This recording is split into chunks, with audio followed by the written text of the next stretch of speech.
नेपाल के प्रधानमंत्री सम्माननीय श्री शेर बहादुर देउबा जी, आदरणीय श्रीमती आरजू देउबा जी, सभा में उपस्थित नेपाल सरकार के मंत्रीगण, बड़ी संख्या में उपस्थित बौद्ध भिक्षु एवं बौद्ध धर्मावलंबी, विभिन्न देशों से पधारे गणमान्य अतिथिगण, देवी और सज्जनों, बुद्ध जयंती को पावन अवसर में यह सभा में उपस्थित यहाँ सबैलाई संपूर्ण नेपालवासीहरूलाई र विश्वका सबै श्रद्धालु जनलाई लुम्बिनीको पवित्र भूमिबाट बुद्ध पूर्णिमाको धेरै धेरै शुभकामना।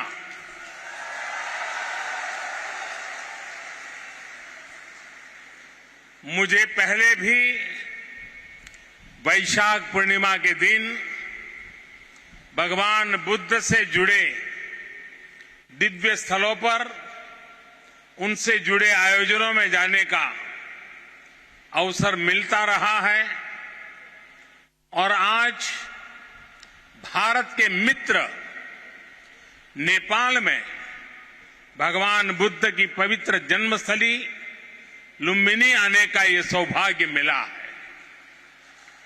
कुछ देर पहले माया देवी मंदिर में दर्शन का जो अवसर मुझे मिला वो भी मेरे लिए अविस्मरणीय है। वो जगह जहां स्वयं भगवान बुद्ध ने जन्म लिया हो, वहां की ऊर्जा, वहां की चेतना, ये अलग ही एहसास है। मुझे देखकर भी खुशी हुई कि इस स्थान के लिए 2014 में मैंने महाबोधि वृक्ष की जो सैपलिंग भेंट की थी वो अब विकसित होकर एक वृक्ष बन रहा है। साथियों, चाहे पशुपतिनाथ जी हो, मुक्तिनाथ जी हो, चाहे जनकपुर धाम हो या फिर लुम्बिनी में जब जब नेपाल आता है, नेपाल अपने आध्यात्मिक आशीर्वाद से मुझे कृतार्थ करता है। साथियों, जनकपुर में मैंने कहा था कि नेपाल के बिना हमारे राम भी अधूरे हैं।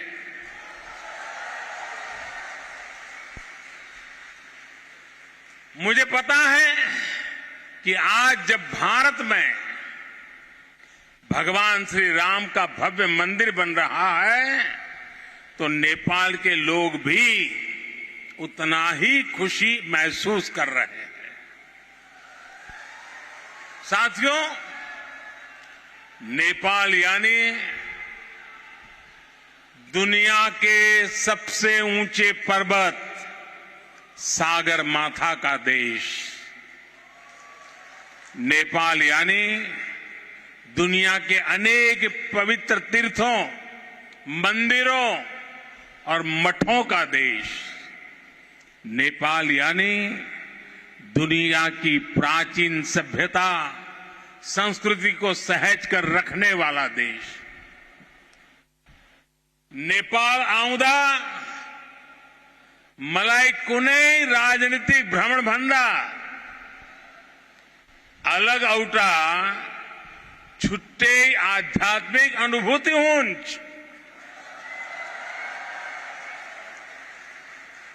भारत और भारत के लोगों ने हजारों सालों से नेपाल को इसी दृष्टि और आस्था के साथ देखा है। मुझे विश्वास है अभी कुछ समय पहले जब शेर बहादुर देउबा जी, श्रीमती आरजू देउबा जी भारत गए थे और जैसा अभी देउबा जी ने वर्णन किया बनारस का, काशी विश्वनाथ धाम की यात्रा की थी, तो उन्हें भी ऐसी ही अनुभूति भारत के लिए भी होना बहुत स्वाभाविक है। साथियों, ये सांझी विरासत, ये सांझी संस्कृति, ये सांझी आस्था और ये साझा प्रेम, यही हमारी सबसे बड़ी पूंजी है। और ये पूंजी जितनी समृद्ध होगी, हम उतने ही प्रभावी ढंग से साथ मिलकर दुनिया तक भगवान बुद्ध का संदेश पहुंचा सकते हैं, दुनिया को दिशा दे सकते हैं। आज जिस तरह की वैश्विक परिस्थितियां बन रही हैं, उसमें भारत और नेपाल की निरंतर मजबूती होती मित्रता, हमारी घनिष्ठता संपूर्ण मानवता के हित का काम करेगी। और इसमें भगवान बुद्ध के प्रति हम दोनों ही देशों की आस्था, उनके प्रति असीम श्रद्धा हमें एक सूत्र में जोड़ती है, एक परिवार का सदस्य बनाती है। भाई और बहनों, बुद्ध मानवता के सामूहिक बोध का अवतरण है। बुद्ध बोध भी है और बुद्ध शोध भी है, बुद्ध विचार भी है और बुद्ध संस्कार भी है। बुद्ध इसलिए विशेष हैं कि उन्होंने केवल उपदेश नहीं दिए, बल्कि उन्होंने मानवता को ज्ञान की अनुभूति करवाई। उन्होंने महान वैभवशाली राज्य और चरम सुख सुविधाओं को त्यागने का साहस किया। निश्चित रूप से उनका जन्म किसी साधारण बालक के रूप में नहीं हुआ था, लेकिन उन्होंने हमें यह एहसास करवाया कि प्राप्ति से भी ज्यादा महत्व त्याग का होता है। त्याग से ही प्राप्ति पूर्ण होती है। इसलिए वो जंगलों में विचरे, उन्होंने तप किया, शोध किया। उस आत्म शोध के बाद जब वो ज्ञान के शिखर तक पहुंचे, तो भी उन्होंने किसी चमत्कार से लोगों को का कल्याण करने का दावा कभी नहीं किया, बल्कि भगवान बुद्ध ने हमें वो रास्ता बताया जो उन्होंने खुद जिया था।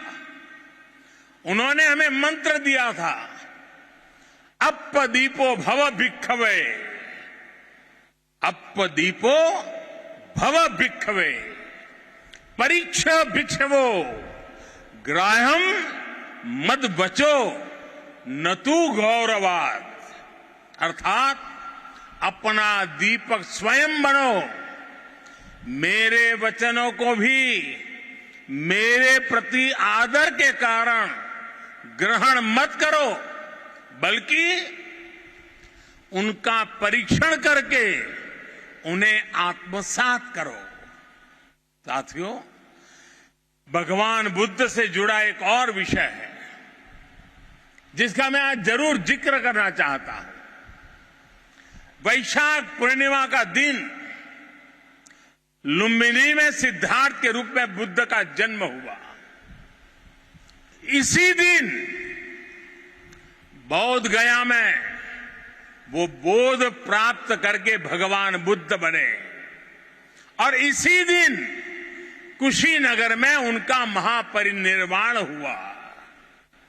एक ही तिथि, एक ही वैशाख पूर्णिमा पर भगवान बुद्ध की जीवन यात्रा के ये पड़ाव केवल संयोग मात्र नहीं था, इसमें बुद्धत्व का वो दार्शनिक संदेश भी है जिसमें जीवन, ज्ञान और निर्वाण तीनों एक साथ है, तीनों एक साथ जुड़े हैं। यही मानवीय जीवन की पूर्णता है और संभवतः इसीलिए भगवान बुद्ध ने पूर्णिमा की इस पवित्र तिथि को चुना होगा। जब हम मानवीय जीवन को इस पूर्णता में देखने लगते हैं तो विभाजन और भेदभाव के लिए कोई जगह नहीं बचती। तब हम खुद ही वसुधैव कुटुंबकम की उस भावना को जीने लगते हैं जो सर्वे भवन्तु सुखिनः से लेकर भवतु सब्ब मंगलम, भवतु सब्ब मंगलम के बुद्ध उपदेश तक झलकती है। इसलिए भौगोलिक सीमाओं से ऊपर उठकर बुद्ध हर किसी के हैं, हर किसी के लिए है। साथियों, भगवान बुद्ध के साथ मेरा एक और संबंध भी है जिसमें अद्भुत संयोग भी है और जो बहुत सुखद भी है। जिस स्थान पर मेरा जन्म हुआ, गुजरात का वडनगर, वहां सदियों पहले बौद्ध शिक्षा का बहुत बड़ा केंद्र था।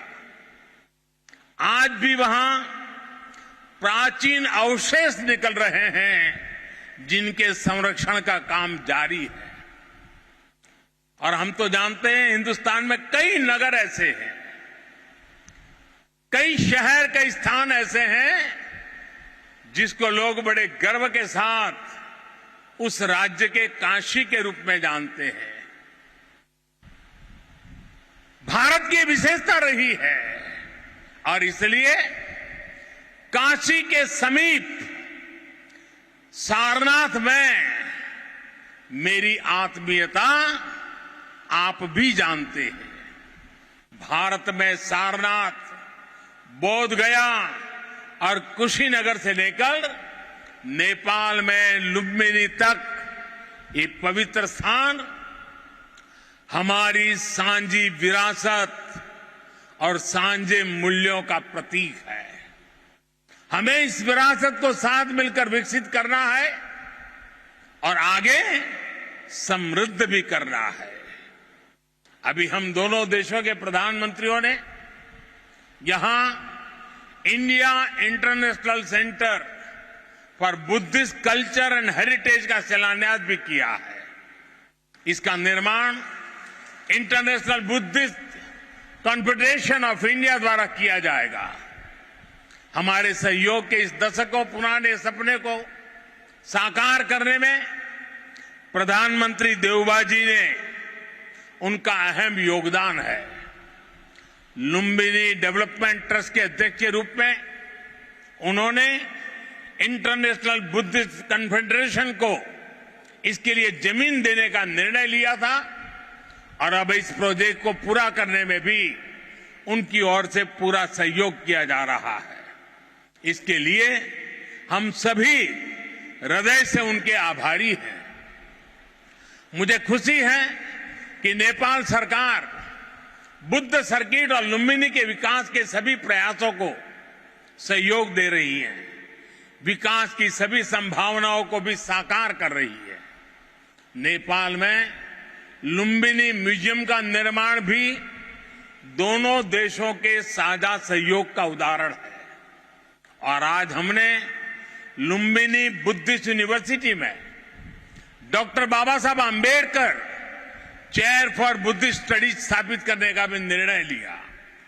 साथियों, भारत और नेपाल के अनेक तीर्थों ने सदियों से सभ्यता, संस्कृति और ज्ञान की विशाल परंपरा को गति दी है।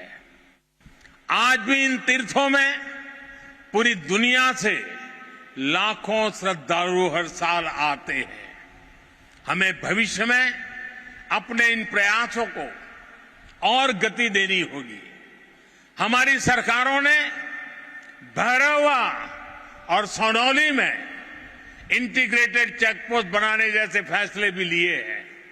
इसका काम भी शुरू हो गया है।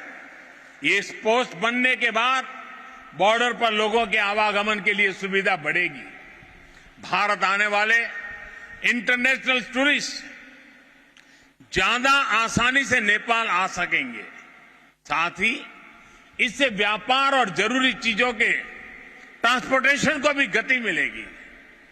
भारत और नेपाल दोनों ही देशों के बीच मिलकर के काम करने के लिए ऐसी अपार संभावनाएं हैं।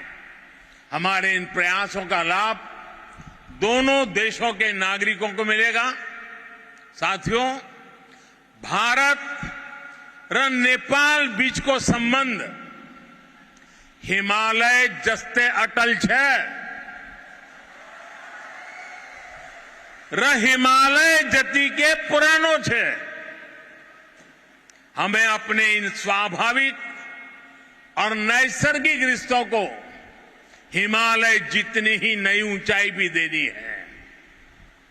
खान पान, गीत संगीत, पर्व त्योहार और रीति रिवाजों से लेकर पारिवारिक संबंधों तक जिन रिश्तों को हमने हजारों सालों तक जिया है, अब उन्हें साइंस, टेक्नोलॉजी और इंफ्रास्ट्रक्चर जैसे नए क्षेत्रों से भी जोड़ना है। मुझे संतोष है कि इस दिशा में भारत नेपाल के साथ कंधे से कंधा मिलाकर काम कर रहा है। Lumbini Buddhist university, Kathmandu university और त्रिभुवन यूनिवर्सिटी में भारत का सहयोग और प्रयास इसके बड़े उदाहरण हैं। मैं इस क्षेत्र में अपने आपसी सहयोग के विस्तार के लिए और भी कई बड़ी संभावनाएं देखता हूं। हम इन संभावनाओं को और भारत नेपाल के सपनों को साथ मिलकर साकार करेंगे। हमारे सक्षम युवा सफलता के शिखर पर बढ़ते हुए पूरी दुनिया में बुद्ध की शिक्षाओं के संदेशवाहक बनेंगे। साथियों, भगवान बुद्ध का कथन है, सुप्प बुद्धम प्रभज्जन्ति सदा गौतम सावका एसम दिवाचरत्तो च भावनाए रतो मनो। अर्थात जो हमेशा मैत्री भावना में, सद्भावना में लगे रहते हैं, गौतम के वे अनुयायी हमेशा जागृत रहते हैं। यानी वही बुद्ध के वास्तविक अनुयायी हैं। इसी भाव को लेकर आज हमें पूरी मानवता के लिए काम करना है। इसी भाव को लेकर हमें संसार में मैत्री भाव को मजबूत करना है। भारत और नेपाल बीच को मित्रता ले यस मानवीय संकल्प लाई पूरा कर यसई गरी मिलेर काम गरी हने कुरामा मलाई पूर्ण विश्वास छे। इसी भावना के साथ आप सभी को एक बार फिर से वैशाख पूर्णिमा की अनेक अनेक शुभकामनाएं। नमो बुद्धाय, नमो बुद्धाय, नमो बुद्धाय।